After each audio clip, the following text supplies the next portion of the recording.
هنعمل النهاردة مع بعض. غدانا النهاردة سندوتشات الشاورما السوري.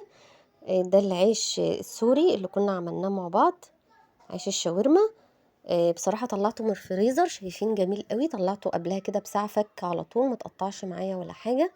وعملت فيه الشاورما. انا كنت هعمل شاورمة لحمة ان شاء الله قريب، هعمل معاكم طريقة شاورمة اللحمة. انا قطعتها كده وهحطها في طاسة وهشوحها، وعاملة معاها طبعا محمرين بطاطس وشوية مخلل بقى كده. ده العيش السوري او عيش الشاورما اهو، انا مطلعاه من الفريزر، كنت لفاه بالشكل ده معاكم. هو فاكك خالص اهو. انا جبت واحدة اهو على صينية وهدهنها بالتومية. ان شاء الله برضو فيديو التومية هنزله لكم. طريقة خفيفة وحلوة خالص. انتوا عارفين انا ما بحبش الدسم والحاجات التقيلة. هنعمل التومية بطريقة حلوة قوي هتعجبكم. انا بقى هدهن الاول شوية تومية كده، ومقطعة بقدونس ببصل، تدعكيه كده بشوية سماق، عندك سماق او شوية من البابريكا، ونحط شوية بطاطس،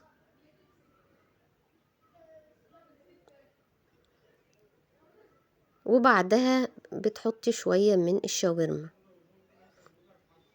انا اللي كنت عاملاها النهاردة شاورمة لحمة. بتوزعي كده بالشكل ده اهو، تغيير في الغدا برضو. احنا عارفين احنا لو اشترينا الساندوتش الحجم الكبير ده، احنا عارفين هو بكام دلوقتي طبعا.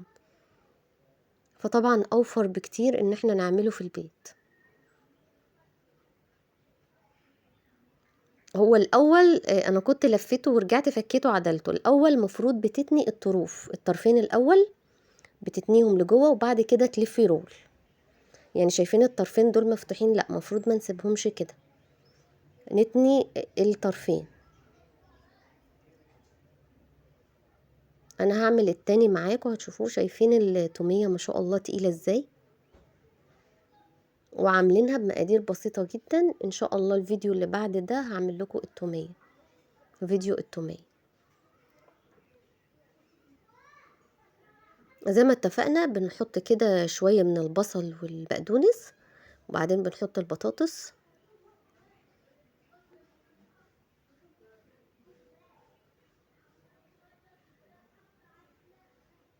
وبعدين بنحط الشاورما بتاعتنا.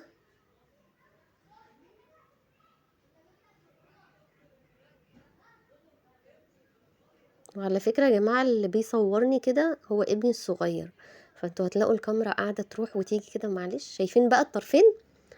ده الصح بقى، ان انتي تتني الطرفين كده، تمام، وترجعي تتني كده وتلفي رول، عشان بس ايه، سندوتش الشاورما يبقى ماسك نفسه معاكي اهو بالشكل ده. انا هعمل الكمية كلها. المفروض تحطي خيار مخلل، بصراحة ما كانش عندي. قضيناها، كان عندي مخللة زيتون طلعته جنب الشاورما. انا بقى رصيتهم كده، تدي دهنة زيت في الجريل، و تشغلي تعلي النار، هتدهيني دهنة زيت، وتخلي بالك منها هي بتاخد لون بسرعة. تضغطي عليهم كده بالمعلقة على الجنبين، ما شاء الله ياخدوا التضليعة بتاعة الشواية دي، الجريل، بالشكل ده. مهما كان عندك كمية الشاورما قليلة، مع البطاطس والحشو هتعملي سندوتشات محترمة بصراحة، ومش هتكلفك ربع، يعني تكلفة بر. انا بقى حطيت شوية تومية جنبهم وشوية مخلل، ده زيتون انا كنت عاملاه معاكم على القناة. بألف هنا وشفا. كانت سندوتشات لذيذة بصراحة. ممكن تقطعيها شرايح كده، بيبقى شكلها شيك جدا برضو في الطبق. بس بصراحة انا قلت هلفها لهم في الورق بتاع سندوتشات الشاورما كده احسن. بألف هنا وشفا.